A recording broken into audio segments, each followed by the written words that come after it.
내란 우두머리 피의자로 체포된 윤석열 대통령. 수사권이 없는 기관에 영장이 발부되고 또 영장 심사권이 없는 법원이 체포영장과 압수수색 영장을 발부하는 것을 보면서 수사 자체를 인정할 수 없다며 묵비권을 행사했습니다. 고려하지 않고 있습니다. 그러더니 돌연 서울중앙지법에 체포 적부심을 청구했다가 기각당했습니다. 이어진 공수처의 구속영장 청구. 윤 대통령 측은 어제 오전 법원이 잘못을 인정할 마지막 기회라며 서울 서부지법의 실질심사에 직접 출석하겠다는 입장을 밝혔습니다. 오늘 법원이 잘못을 인정하고 잘못을 시정할 마지막 기회라는 점을 저희들은 강조할 것입니다. 계엄을 옹호하는 윤 대통령의 지지자들이 대거 서부지법 앞으로 몰려들었습니다.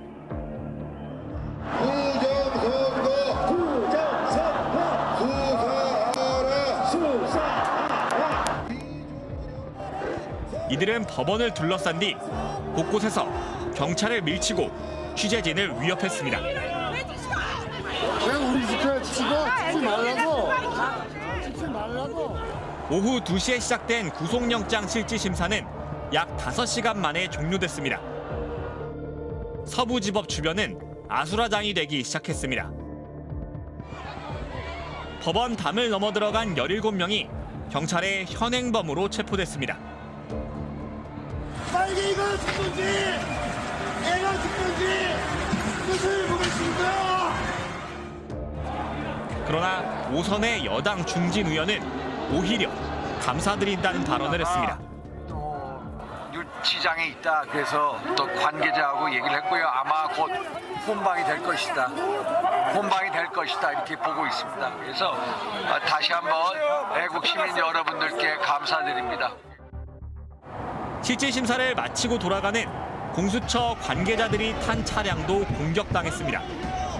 새벽까지 극심한 혼란이 이어졌고 법원은 새벽 3시쯤 윤석열 대통령의 구속영장을 발부했습니다. 시위대들은 걷잡을 수 없는 폭도로 변했습니다. 이제부터 전쟁이야? 야, 국민정권이야. 망치로 건물 외벽을 부수고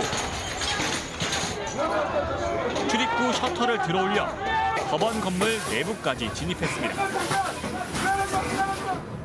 경찰 저지를 뚫고 판사실이 있는 법원 청사 7층까지 올라갔습니다.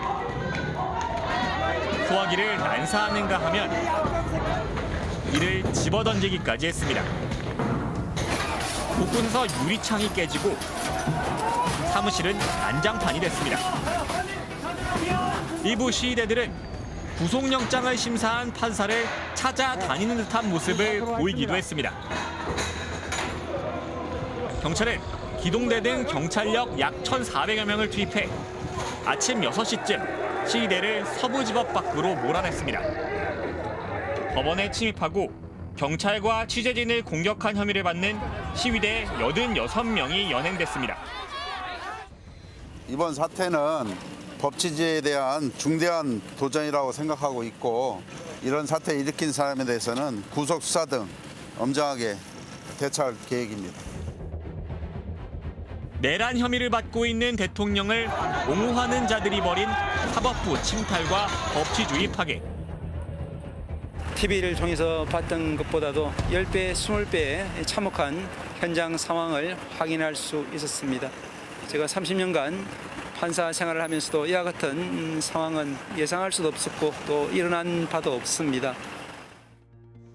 야권은 일제히 민주주의 국가에서 벌어져선 안 되는 용납할 수 없는 일이 벌어졌다고 비판했습니다. 국가 공동체 질서를 유지하는 사법체계를 파괴하는 민주공화국의 기본적 질서를 파괴하는 행위입니다.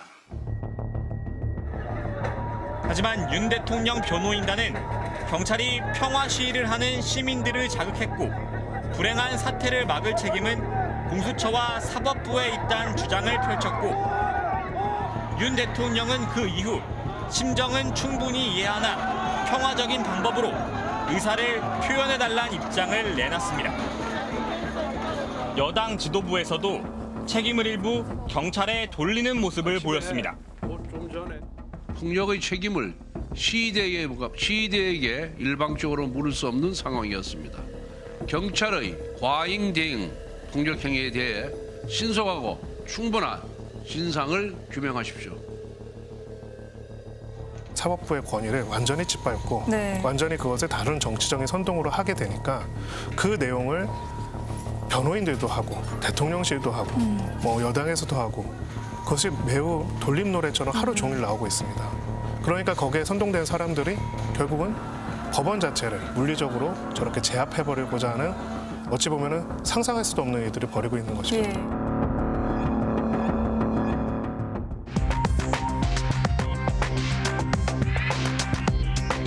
안녕하십니까. 앞으로 한 달간 스트레이트의 진행을 맡게 된 이선영입니다. 오늘 스트레이트는 헌정사상 처음인 현직 대통령 체포와 구속, 그리고 그 과정에서 윗선의 부당한 지시에 저항한 사람들의 이야기를 다룹니다. 곽순규 기자가 나와 있습니다. 곽 기자, 윤석열 대통령이 위헌적인 계엄을 선포한 지 43일 만이었죠.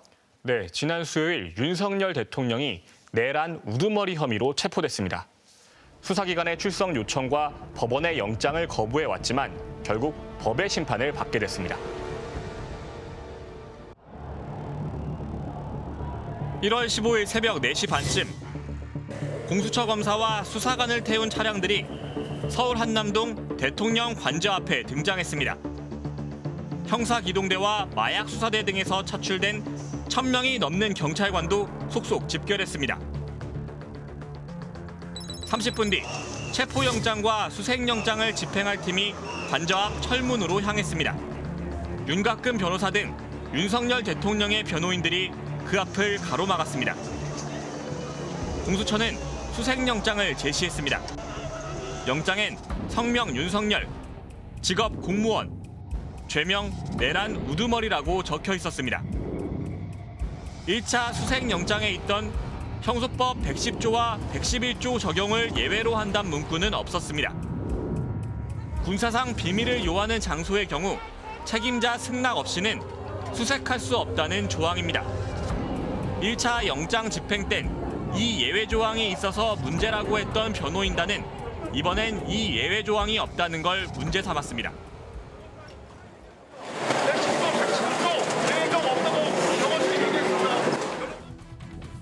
철문 뒤로는 대통령 경호처에서 배치해놓은 차벽이 버티고 있었습니다. 경찰은 1차 영장 집행을 방해해 특수공무집행 방해 혐의로 입건된 김성훈 경호차장과 이광우 경호본부장에 대한 체포영장도 들고 왔습니다.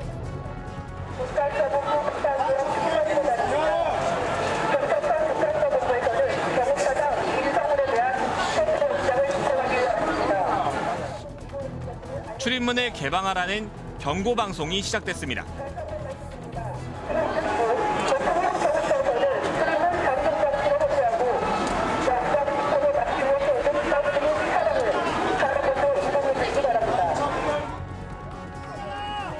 김기현, 나경원, 이철규 의원 등 국민의힘 의원 30여 명도 공수처와 경찰을 가로막았습니다.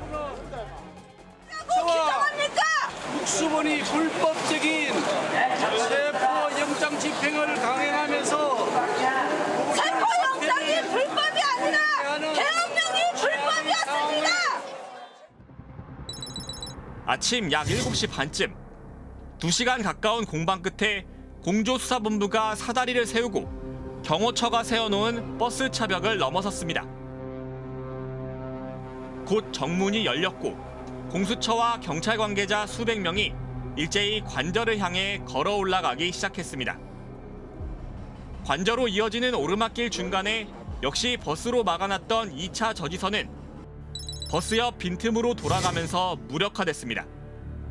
영장 집행팀은 경호처가 설치한 면도날 철조망도 미리 준비한 절단기로 잘라냈습니다. 관저 건물 바로 앞인 마지막 3차 저지선. 다시 한번 윤갑근 변호사가 공조본을 막아섰고 정진석 대통령 비서실장도 모습을 드러냈습니다. 하루 전 정 실장은 제3의 장소 조사나 방문 조사도 검토할 수 있다고 공조본을 회유하는 입장문을 발표한 상태였습니다. 영장 집행이 임박하자 윤 대통령 측은 수사팀이 떠나면 자진 출석할 수 있다는 이야기도 한 것으로 전해졌습니다. 경호 차량 일부가 관저를 떠나 공수처로 향했습니다. 이들은 미리 공수처에 도착해 대통령의 동선을 확인하고 조사실 주변 경호 등을 준비한 것으로 추정됩니다. 근데 이게 자진 출석이 안 되니까 그럼 체포영장에 응하겠다 이렇게. 일단 자진 출석인데 공수처에서는 이제 뭐 체포영장이고 그래서 우리는 자진 출석을 좋다. 그래, 빨리 끝내고 가겠다 이렇게 한 거. 공수처는 자진 출석을 허용하지 않겠다는 입장을 밝힌 뒤 10시 33분 관저에서 윤석열 대통령을 체포했습니다. 2차 체포영장 집행이 시작된 지 6시간 만이었습니다. 대한민국의 근간인 헌법을 어기고 사형 또는 무기징역, 무기금고라는 형량만이 있을 정도로 중범죄인 내란을 주도한 혐의를 받는 대통령은 오히려 수사기관과 법원을 향해 법이 무너졌다고 강변했습니다. 안타깝게도 이 나라에는 법이 모두 무너졌습니다. 이런 불법이 자행되고 무효인 영장에 의해서 절차를 강압적으로 진행하는 것을 보고 정말 개탄스럽지 않을 수 없습니다. 곧이어 윤 대통령을 태운 검은색의 경호 차량들이 속속 관저를 빠져나오기 시작했습니다. 이 차량들은 17분 뒤 공수처가 있는 정부 과천청사에 도착했습니다. 윤 대통령은 취재진과 마주치지 않는 통로를 통해 이동했고 취재진의 카메라엔 청사 후문 쪽으로 들어가는 옆모습만 포착됐습니다. 예, 다시 봐도 알 수 있지만 체포영장 2차 집행은 물리적인 충돌 없이 순조롭게 이뤄진 것 같습니다. 네, 영장 집행을 극렬하게 저지했던 1차 집행 때와 달리 이번엔 경호처 직원들이 별다른 저항을 하지 않았기 때문입니다. 법에 어긋나는 부당한 지시를 언제까지 따라야 하는가? 이들은 상당한 고뇌를 했던 것으로 보입니다. 경호 보안 구역을 소방 장비를 동원해서 침입해 들어오는 것을 보고 불미스러운 유혈 사태를 막기 위해서 그러나 체면을 차리듯 대통령이 내세운 명분과 달리 2차 체포영장 집행 과정에서 불미스러운 일이 일어날 조짐은 없었습니다. 첫 번째 저지선인 관저 정문 앞. 버스 여러 대로 차벽을 세운 건 1차 체포영장 집행 때와 비슷했습니다. 그런데 체포팀이 사다리로 차벽을 넘는 동안 저지하는 사람은 없었습니다. 차에는 열쇠도 꽂혀 있어서 버스를 옮기는 데에도 별 어려움이 없었다고 합니다. 경호처 관계자들이 체포팀을 안내하는 듯한 모습도 보였습니다. 공수처와 경찰은 관저 앞 초소까지 불과 1시간여 만에 도달할 수 있었습니다. 경찰 관계자는 함께 올라가던 경호처 직원들이 오히려 자신들을 응원했다고 당시 상황을 전했고 공수처는 크게 가로막는 장애물이 없어서 지난번처럼 1, 2, 3차 저지선이라고 부를 만한 특별한 물리적 충돌이 없었다고 밝혔습니다. 5시간 만에 체포영장 집행을 중단한 1차 집행 때와는 확연히 달라진 분위기였습니다. 불과 12일 사이에 무슨 일이 있었던 걸까? 여당의 압박과 대통령 직무대행인 경제부총리의 불분명한 입장. 오늘 공수처의 체포영장 집행 시도는 대단히 불공정하고 대단히 월권적인 부당한 행위였습니다. 이제라도 중단된 것은 다행이나 그래도 공수처와 경찰은 영장을 다시 발부받고 1,000명 이상의 인력을 차근차근 준비했습니다. 박종준 당시 경호처장과 김성훈 경호차장, 이광우 경호본부장에 대한 수사에도 착수했습니다. 경호처내 온건파로 분류되는 박종준 처장은 경찰 소환에 응하며 사표를 냈습니다. 이러한 사태를 방지하기 위해서 그동안 최상목 대행에게 여러 차례 전화를 드려서 정부 기관 간의 중재를 건의드렸고 또 대통령 변호인단에게도 제3의 대안을 요청한 바가 있습니다. 박 처장이 사임하면서 강경파인 김성훈 차장이 경호 책임자 업무를 이어받았습니다. 법원이 발부한 영장인데 그걸 막을 권한이 경호처에 있나요? 저희는 영장이 정당한지 옳은지 판단하지 않습니다. 그게 자의적으로 판단한 거 아닌가요? 그렇지 않습니다. 그곳을 들어오려면 책임자의 승인이 필요합니다. 관저 주변엔 칼라령 철조망과 쇠사슬이 둘러지고 중화기로 무장한 경호원들이 포착되는 등 관저가 요새화되기 시작했습니다. 하지만 그 요새 안에선 명분 없이 영장 집행을 막아서야 하는 경호처 직원들의 고뇌가 커지고 있었습니다. MBC와 만난 경호처 관계자는 법적으로 공무집행 방해가 되는 걸 경호처 직원들도 다 알고 있다면서 전 직원 보이콧이나 연가를 내고 참여 안 하는 방안도 거론된다고 밝혔습니다. 내부 게시판엔 수사기관의 체포영장 집행은 공무상 정당행위로 판단된다. 이에 대한 물리력 행사는 공무집행 방해란 내용의 글이 올라왔습니다. 작성자는 다름 아닌 경호처 법무관이었습니다. 아까 경호처 직원하고 통화도 하셨다고 하는데 그런 기류가 많이 이렇게 퍼져 있는 그런 상황. 법률적으로 설명을 해서 직원들한테 설명하는데 그걸 왜 지었느냐? 우리 보고 죽으란 말이냐? 일방적으로 죽으란 말이냐? 이런 항의가 받아들여져서 다시 그 3페이지짜리 보고서가 살아난 거예요. 한 부장급 간부는 김 차장의 사퇴를 요구했고 소장파 간부들은 자체 회의를 열어 더는 지휘부의 지시를 따를 수 없다며 스크럼도 짜지 말자고 결의했습니다.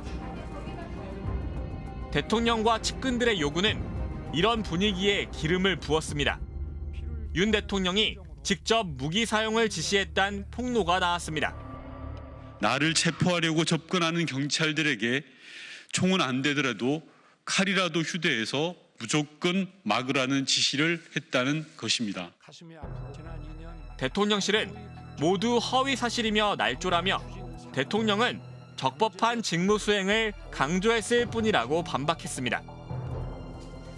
이광우 본부장이 관저 경호관 전원을 소집한 자리에선 윤 대통령의 변호인 윤갑금 변호사가 나타나 체포영장은 무효이고 경호관들이 오히려 경찰을 체포할 수 있다는 주장을 한 것으로 전해졌습니다. 영장 제시 없이 담장을 넘거나 기물을 파손하는 경우를 전제로 말씀드렸다는 것을 어제 경호처 가신 게 공무집행방해 교사에 해당한다는 분석도 있어 어떻게 보시나요? 그건 우리 기자님의 생각이라고 생각합니다. 보다 못한 법률가들은 경호처 직원들 지원에 나섰습니다. 영장 집행을 막으라는 상사의 지시를 듣지 않는 건 직무유기도 아니고 지시 불이행도 아니다. 군인이 아니라 항명죄에도 해당하지 않는다는 목소리를 전했습니다. 12.3 비상계엄 선포 그것이 확실한 내란의 성공으로 이어지지 못한 것은 소위 MZ세대라고 불리는 군인들의 소극적 불복종 때문에 가능했습니다. 이제 그 마지막 퍼즐을 경호처 직원의 정말 훌륭하고 그리고 문무를 겸비한 공무원들께서 맞춰주시리라고 기대를 합니다. 2차 영장 집행 당일 새벽, 경호처 지휘부는 새벽 2시까지 모이란 긴급 명령을 내렸습니다. 모인 경호관은 150여 명에 불과했습니다. 상당수는 휴가를 냈고 일부 중간 간부들은 소집 지시를 아예 전달하지 않았습니다. 김성훈 차장이 마지막으로 한 번만 더 막아달라는 지시를 내렸지만 경호관들은 국방부 장관 관사 대기동에 머물며 움직이지 않았습니다. 이렇게 사고 없이 대통령에 대한 체포영장 집행이 완료된 후 경호처 직원들은 묵묵히 구금된 대통령에 대한 경호를 이어가고 있습니다. 공무원은 헌법상으로도 국민 전체에 대한 봉사자이거든요. 그러니까 물론 대통령이나 그 가족을 경호하는 일을 직접적인 업무로 맡고 있지만 내가 우리 스스로의 자존감과 원래 가져왔던 경호처 직원들 그런 공무원으로서의 자긍심을 지키기 위해서는 거부하는 게 맞다라고 판단을 내리셨을 것 같아요. 경호란 대통령의 생명을 보호하기 위해 신체에 가해지는 위해를 방지하는 활동이라고 돼 있잖아요. 정당한 수사 절차를 방해하는 게 경호원의 임무는 아니라는 생각이 들었을 것 같습니다. 네, 그래서 법률가들은 부당한 명령에 대한 저항은 죄가 되지 않는다는 해병대 박정훈 대령 사건의 판결 내용을 경호처에 알리려 애썼습니다. 젊은 해병의 안타까운 죽음과 그 진상을 밝히려 했던 군인이 항명수계로 몰렸던 사건을 되짚어 보겠습니다. 지난 9일 영하 10도의 강추위에도 이른 아침부터 중앙군사법원 앞으로 사람들이 몰려들었습니다. 안녕하세요. 가시 조심하세요. 이윽고 전직 해병대 수사단장 박정훈 대령이 담담한 표정으로 나타났습니다. 군 검찰은 최해병 순직 사건을 조사하던 그에게 항명과 상관 명예훼손 혐의로 징역 3년을 구형한 상태였습니다. 이날은 1심 판결이 나오는 날이었습니다. 박 대령은 시민들의 배웅을 받으며 군사법정으로 향했습니다. 선고 결과는 극적이었습니다. 피고인 박정훈에게 무죄를 선고한다.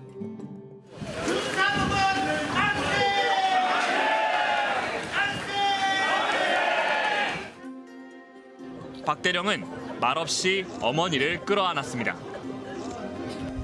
그렇지만 그에겐 끝내 어머니에게 돌아오지 못한 후배 해병대원에게 지켜야 할 약속이 남아 있었습니다. 너의 죽음에 억울함이 없도록 하겠다라는 저의 약속을 지키기 위해서는 앞으로도 가야 할 길이 멀기도 하고 험하기도 할 것입니다. 하지만 저는 결코 흔들리거나 좌절하거나 뒤돌아보지 않고 앞만 보고 수근이와의 약속을 지키기에 혼신의 노력을 다할 것입니다. 고 최수근 상병. 지난 2023년 7월 폭우가 휩쓴 경북 예천군. 물살이 강해져 위험하단 현장 지휘관의 호소가 묵살된 채 해병대원들이 실종자 수색 작업에 투입됐습니다. 야, 지금 너무 많이 와. 사단장님 아직도 계십니다. 방금 여단에 전화 오셨는데 사단장님께서 옆에 계신데 정상적으로 하라고 16시까지인가라고 하라고 하셨답니다.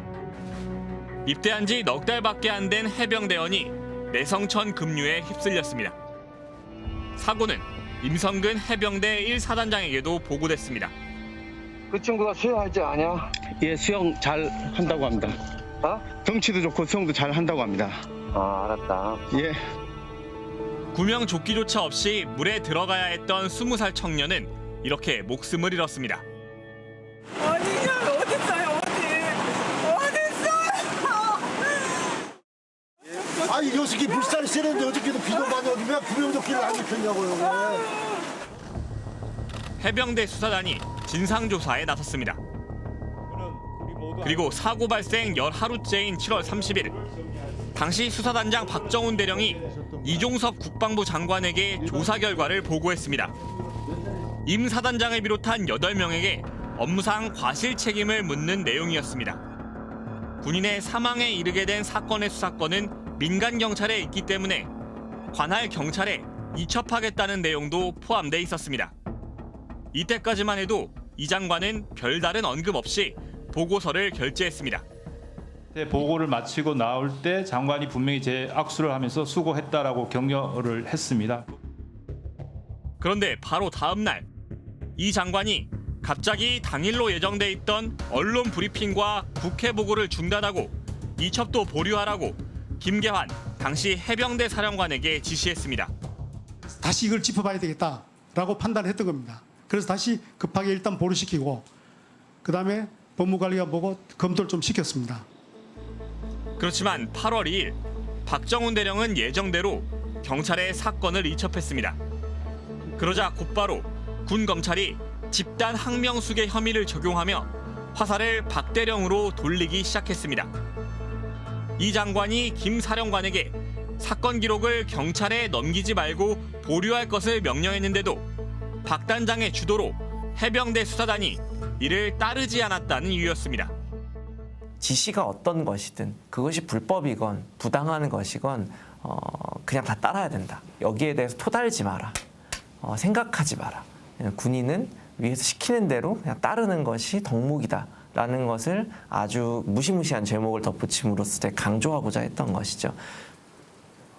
윤 대통령에게 공정한 수사를 받게 해달라고 한 호소는 공허한 메아리로 돌아왔습니다. 존경하는 대통령님, 국군 통수권자로서 한 사람의 군인의 억울함에 외면하지 마시고 제가 제3의 수사기관에서 공정한 수사와 재판을 받을 수 있도록 도와주시길 청원합니다. 군 검찰은 혐의를 항명으로 바꿔 수사를 이어갔습니다. 구속영장도 청구했다 기각당했습니다. 그렇게 1년 넘게 이어진 재판. 군사법원은 김 전 사령관이 이 전 장관의 이첩 보류 지시를 처음에 박 대령에게 전달할 땐 지시가 아니었다고 봤습니다. 사령관님께서는 명시적으로 보류하라는 지시를 하신 적이 없습니다. 국방부로부터의 이러한 외압에 대해서 도대체 어떻게 하면 좋겠느냐라는 회의가 계속 있었고 토의만 있고 명령은 없었기에 자연스레 항명도 성립이 불가능하다는 결론이 나왔습니다. 비유하자면 그 군 병원에서도요.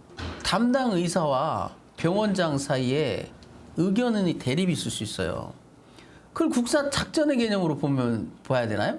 야, 치의관인 병원장이 수술해, 배째라고 하는데 담당의가 아닙니다, 위험합니다. 이렇게 나오면 이거 항명인가요? 또 상의하면 안 되나요? 상의해야죠. 다만 재판부는 뒤이어 박 대령이 경찰에 사건을 이첩한 8월 2일에 사령관이 내린 이첩 중단 지시는 명령은 맞다고 봤습니다. 그렇지만 정당한 명령이 아니라고 했습니다. 장관 지시의 목적은 최상병 사건 인계서의 내용을 수정하기 위한 목적으로 내려진 것으로 보이는 바 정당한 명령으로 보기는 어렵다고 판단한 겁니다. 이렇게 군인이 부당한 명령에 복종하지 않는 것은 항명이 아니란 역사적인 판결이 나왔습니다. 과연 군인이 상관의 부당한 명령, 위법한 명령에 대해서 어떻게 대응해야 되느냐. 당연히 그냥 따라야 된다라고 우리는 생각해 왔는데 박 대령이 군인 신분임에도 불구하고 이렇게 당당하게 맞선 이 모습. 여기 이 모습이 굉장히 국민들한테 좀 신선한 충격을 준 거 아닌가.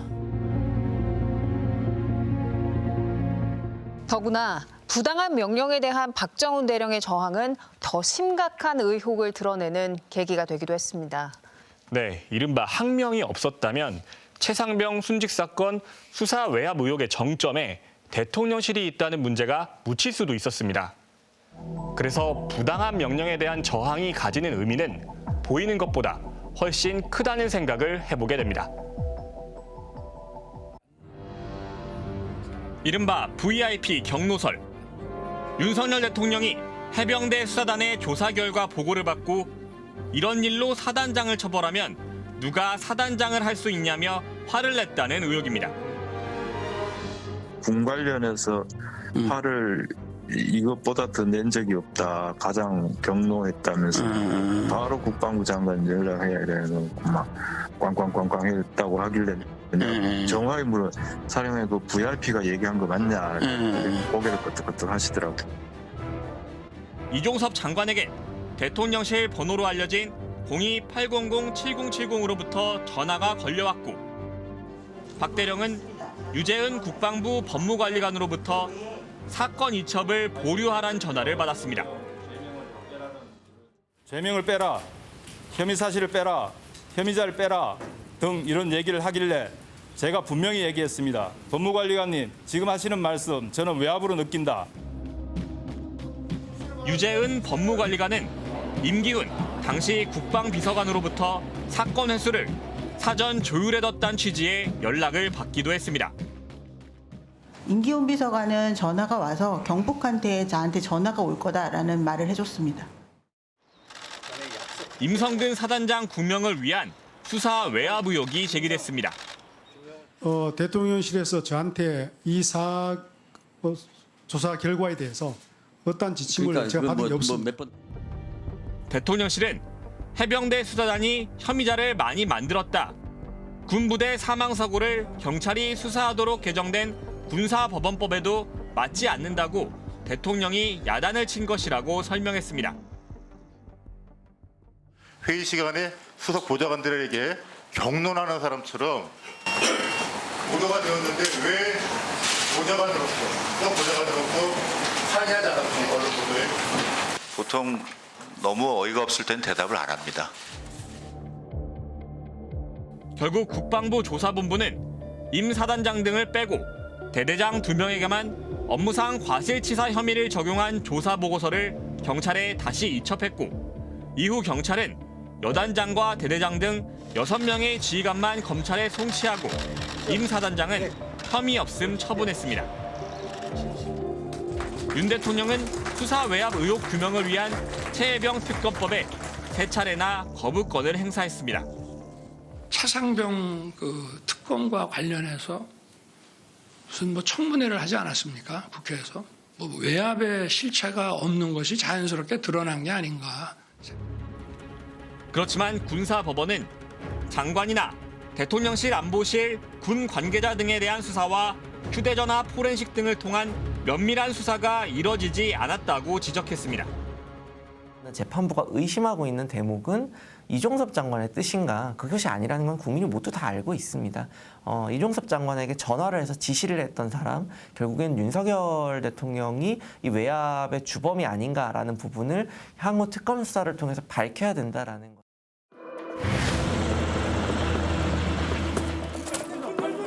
자유 헌정 질서를 지키기 위해 비상계엄을 선포합니다.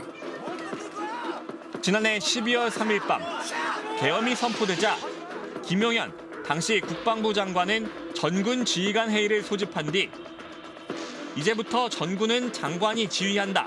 명령에 따르지 않으면 항명죄로 처벌한다고 지휘관들을 밀어붙였습니다.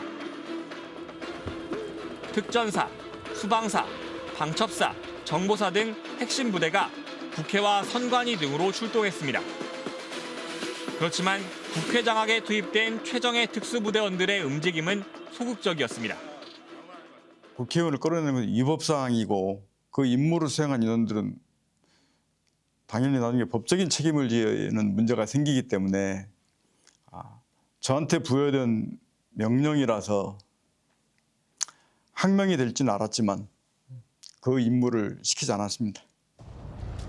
선관위로 출동한 일부 방첩사 요원들은 편의점에 들러 시간을 끌었고 서버 압수 지시는 불법이라고 반기를 들기도 했습니다.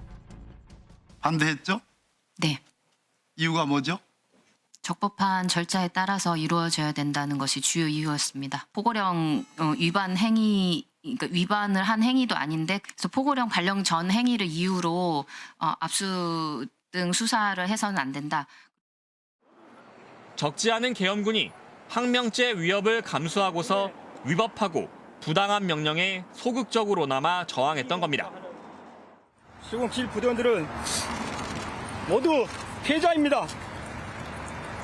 전 김용현 국방장관에게 이용당한 가장 안타까운 피해자입니다.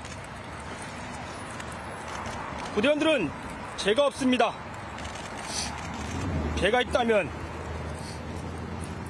무능한 지휘관의 지시를 따른 죄뿐입니다. 꼭 부대원들을 용서해 주십시오.